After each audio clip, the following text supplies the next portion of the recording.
Hello everyone, and thank you for watching. First, I would like to take a moment to thank everyone who subscribes and supports my website. It's been a full year now of videos, and today I would like to not only go over the December numbers, but also the year-end numbers as well. So here's a quick overview of what I'll be covering today. First will be the typical monthly update. I'll go over the inventory levels as well as the month's notice of default filings in comparison to the previous months. Next, I'm going to cover some quick statistics comparing this year to last year. From here, I'm going to cover three big topics that could greatly affect the real estate market moving forward. First of the three is with regards to amending AB284.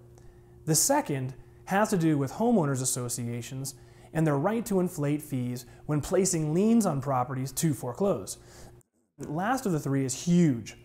I'm going to cover the failure to extend the Mortgage Debt Relief Act of 2007.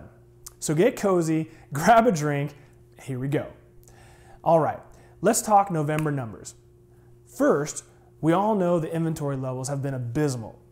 We came into November with 3,960 homes on the market. This is terrible, considering we should have 11,000 plus homes.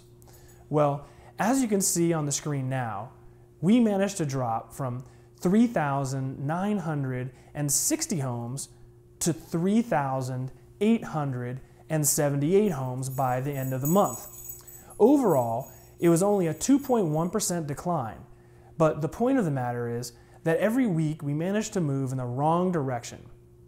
This marked 9 straight weeks of declining inventory. Any way you look at it, it's just bad news. Like I've said for a year now, I don't see this number increasing much until around February. Next, we have my good old foreclosure predictor. I'm talking about the notice of defaults. This indicates how many properties have entered foreclosure.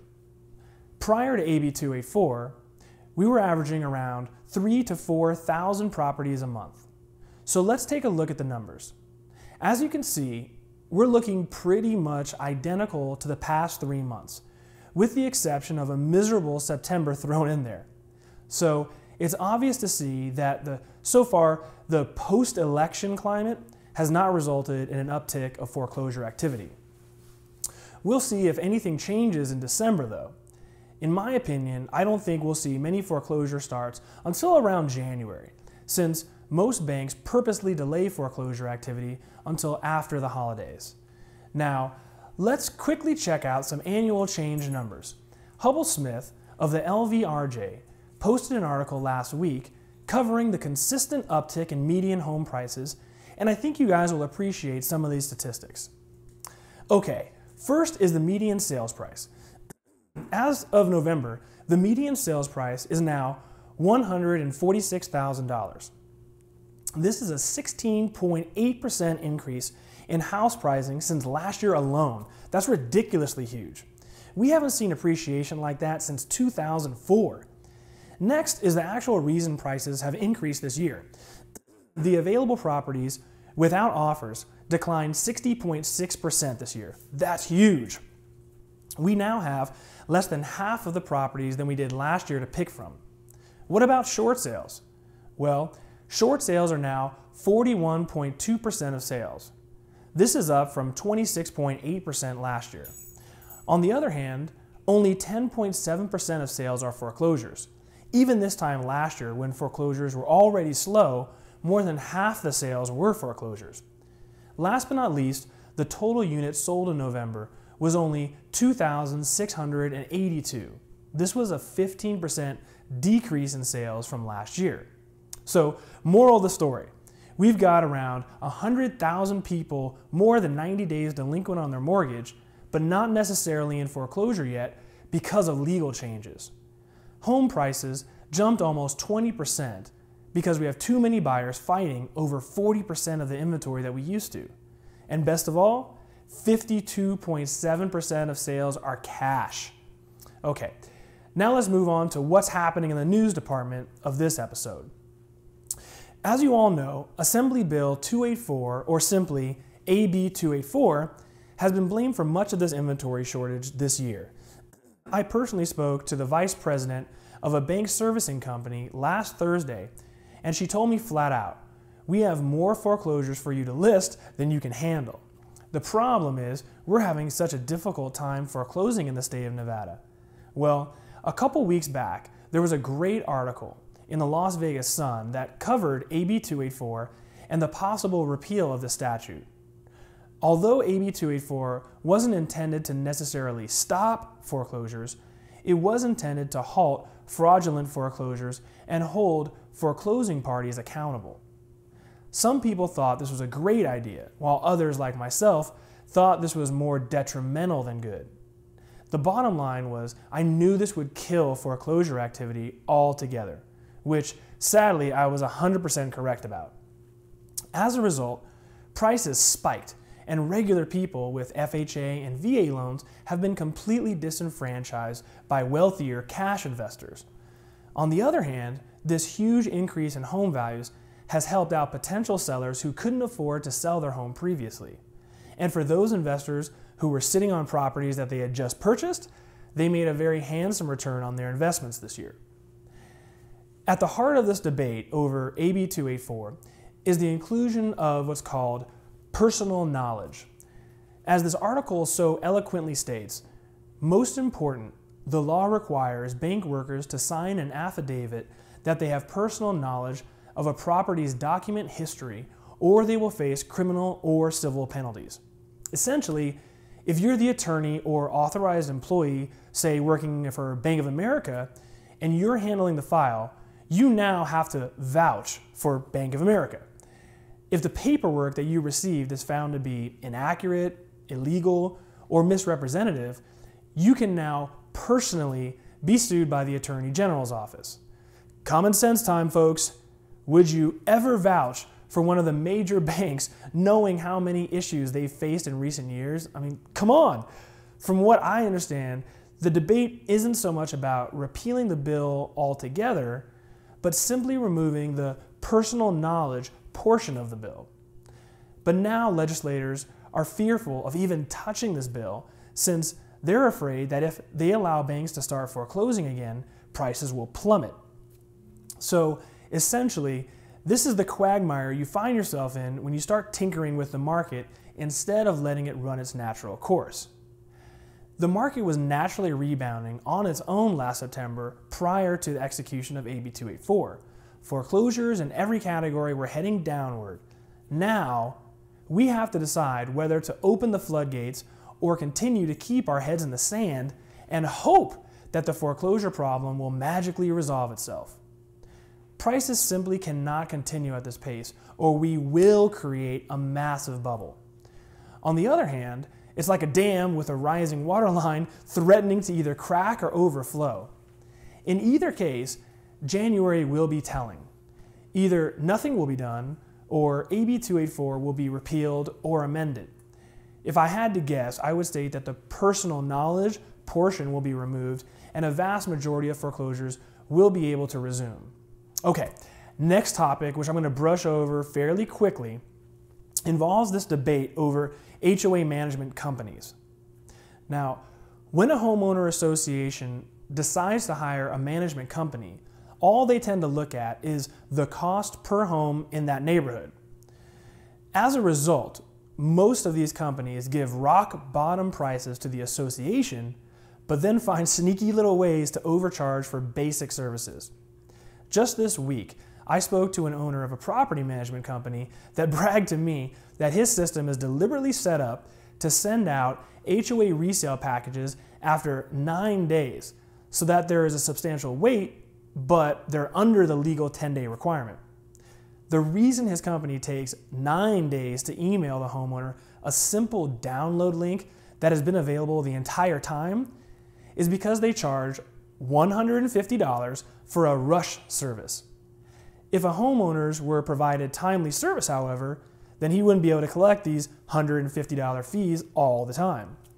Now, because of egregious acts such as this, many homeowners, banks, and investors have begun launching attacks against these management companies.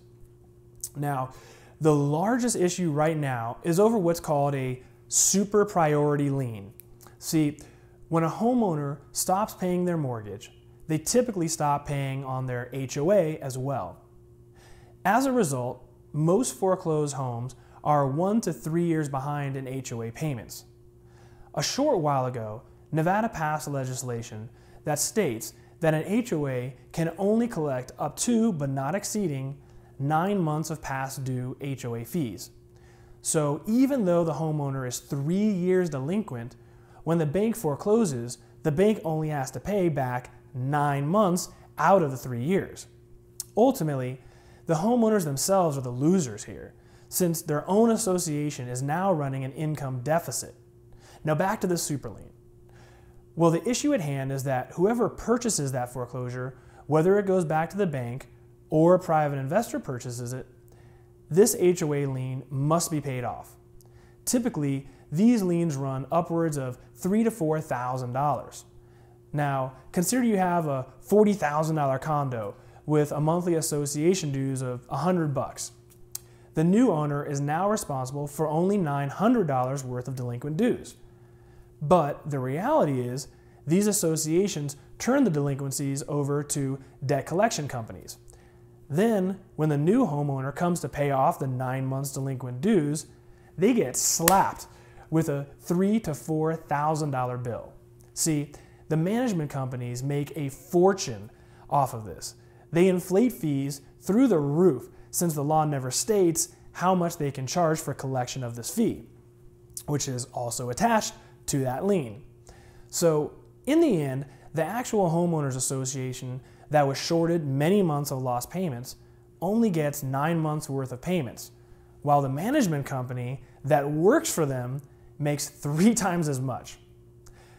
Well, the Nevada Real Estate Division ruled last week that associations should only receive the 9 months of payments and no amount for the collection of the debt. While this is merely an opinion and not a proposal for legislation, this could be strong enough for a judge to base a ruling on and thus set a precedent. Additionally, there are several pieces of legislation up this year proposing restrictions on what HOA management companies can charge.